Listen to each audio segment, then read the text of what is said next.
Hello, everyone, and welcome to the concession stand here on the KB Radio Network. I am your host, Kevin Reed, and this is the review of Predator Badlands, the seventh overall film in the Predator franchise, the ninth, if you want to count the Alien versus Predator films, which I don't.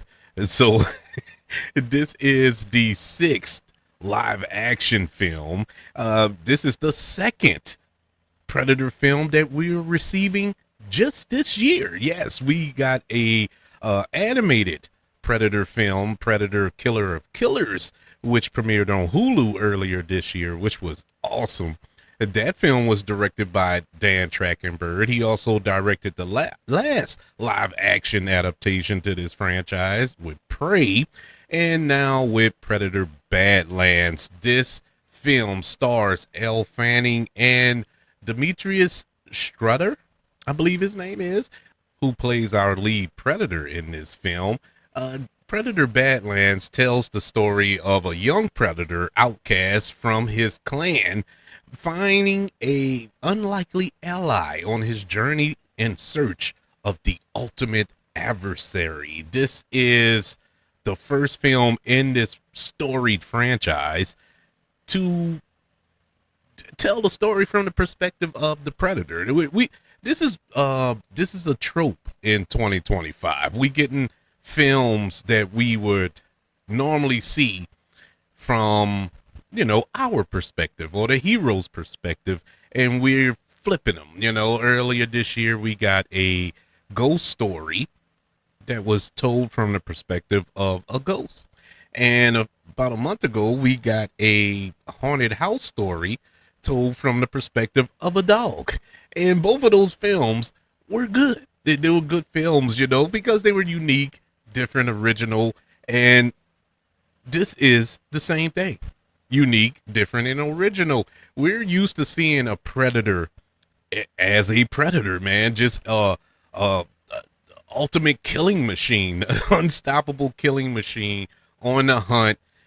Can't be negotiated with, can't be reasoned with, but is out to kill, is out to hunt the biggest prey there is. And in most films, it's here on Earth. And who is the most deadliest villain? Humans. Humans.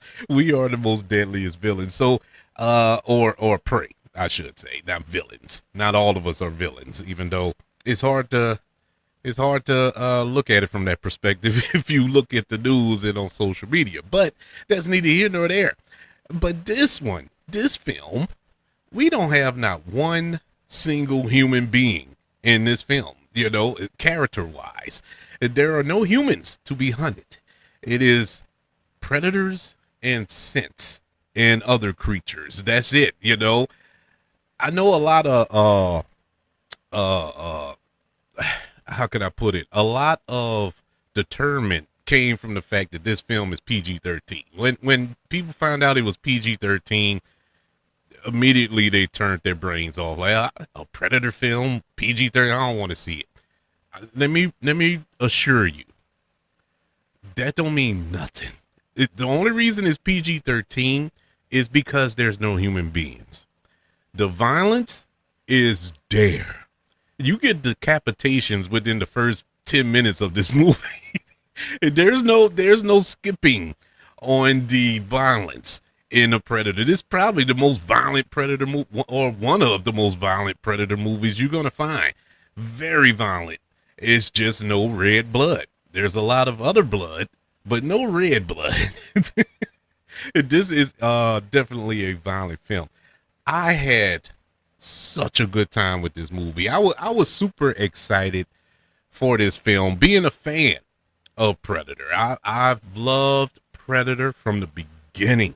I remember watching it with my dad, the original Predator with Arnold Schwarzenegger and Carl Weathers and Jesse Ventura, and just in awe of this movie because never seen a movie like this before.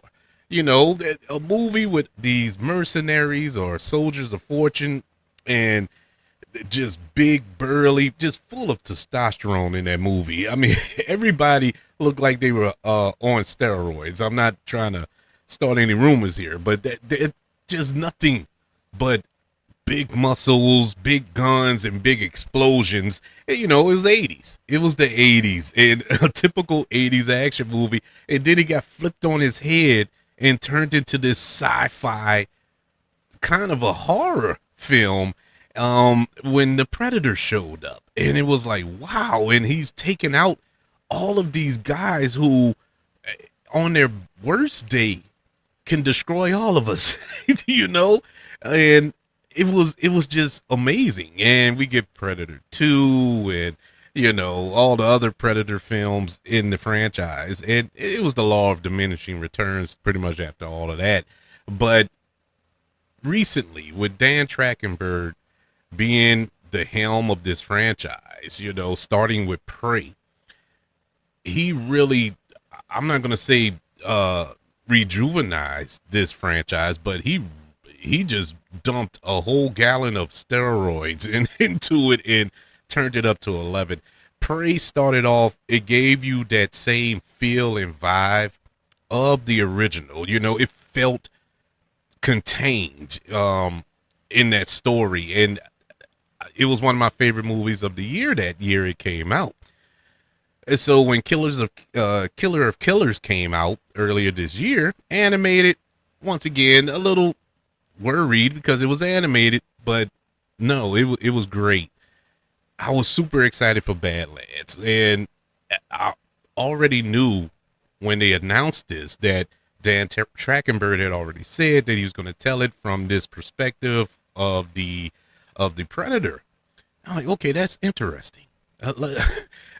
You know, because we look at these things as mindless creatures, even though they're super intelligent, highly intelligent, have technology out of this world, and go on these hunts, but they don't speak, don't show any emotion or nothing like that. So it's like, okay, how are we going to tell that story?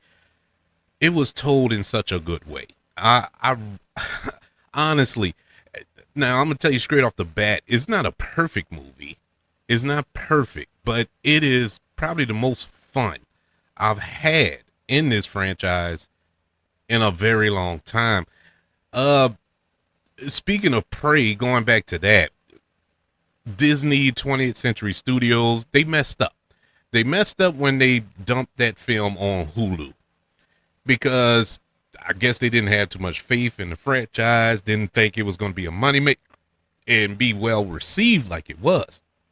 So they kind of lost money, even though it was highly rated on Hulu, still is, I believe, and rightfully so. But they lost millions because seeing that in the theater would have been a joy. And so they put this in theaters, and it was a joy. I'm so glad this was made for the theaters. There's no other way to watch this movie. This movie is so beautifully shot. Oh my God, this is a gorgeous film.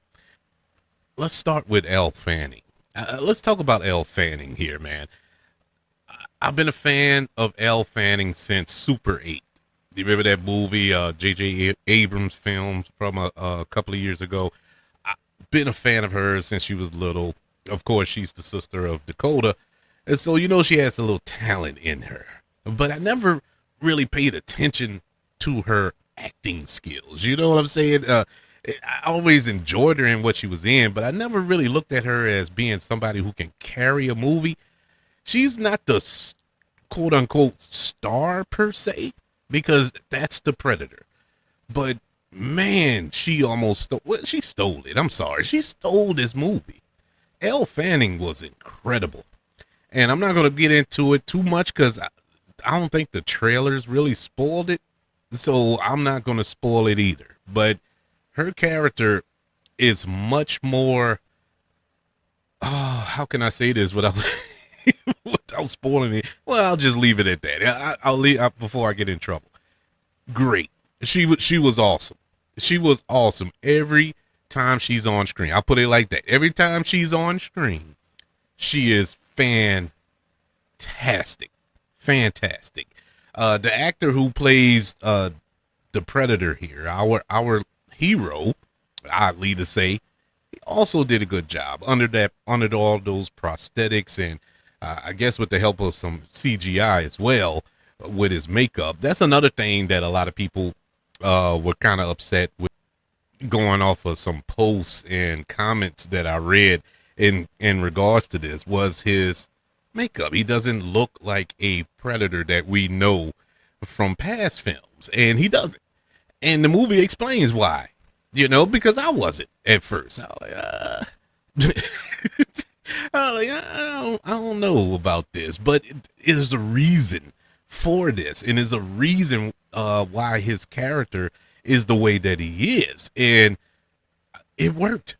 It absolutely worked. It's so simple, and it worked. The planet that he's on, the planet that he goes on this hunt, this ultimate hunt, is it's described as the worst, the most dangerous planet on Earth. On Earth, that makes no sense. In the universe, and it is. Everything, literally everything on that planet can kill you. The trees can kill you. The flowers can kill you. The little bitty bugs can kill you. Everything on this planet can kill you. And it was a fun adventure for this character. It was like playing a video game. It was different levels, different stages that he went through to get to this ultimate kill that he was after, that is pretty much impossible. It's the one thing you cannot kill. And that was the mission he set himself out on. And man, that creature, my God, I'm sitting there. I was worried for him. I was worried for a Predator, which talks or speaks to Dan Trachtenberg, to make you feel sympathy for a Predator. And they did it. The way that the Predator and Elle Fanning's character developed this buddy relationship in the film is also well earned, and it worked for the most part. And I say most part, which leads me into my little negatives about the film. There is a lot of humor in this movie, and I'm cool with the humor. I'm cool with the humor. It was just a lot, and a couple of moments were, it just didn't connect with me. And now there were a couple of people in the theater I was in who kind of chuckled, but I was, yeah, it was a nice joke, but I'm here to see Predator. I didn't want to laugh, and it was just kind of misplaced jokes to me. I didn't. I don't know. Maybe I'm just being a purist, and that's another negative. If you are a purist, a Predator purist that just want to see a Predator go out on a hunt and kill, and is a big fan of the previous films and don't want a new direction to this character, this probably not going to be the movie for you. I could see somebody saying they hate it, who is a giant fan of the first film. I can see that happening, and I wouldn't fight you on it. But if you go into this with an open mind, knowing that you're getting a new story, a different story, and it isn't like it's that same Predator. This isn't the Predator, a flashback or a prequel to the Predator that went and hunted down Danny Glover in part 2, or the one that hunted down Arnold Schwarzenegger in the jungle.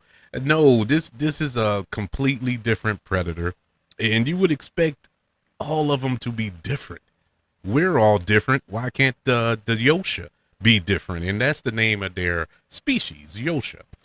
So I just go in with an open mind if you're that type of person. And trust me, I am the biggest Predator. I've seen every single one of these movies. Loved them all for their own particular, even the Predator, which sucks. But there are some redeeming moments in that movie that makes it watchable. But I don't stand on, oh, this isn't my Predator. That's not the case. This was super fun. Those are my only real negatives about the movie.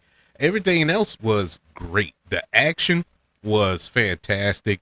Uh, it was one more. There's a moment, well, not a moment, but like the first act, it opens great. The first 15, 20 minutes were fantastic. And then it kind of hits the brakes a little bit, slows down until we get to the second act. And then it ramps back up again. And once it ramps back up at that moment, it never stops. But that moment between the opening of the film and the start of the second act of the film, it's a little dry. It got a little boring.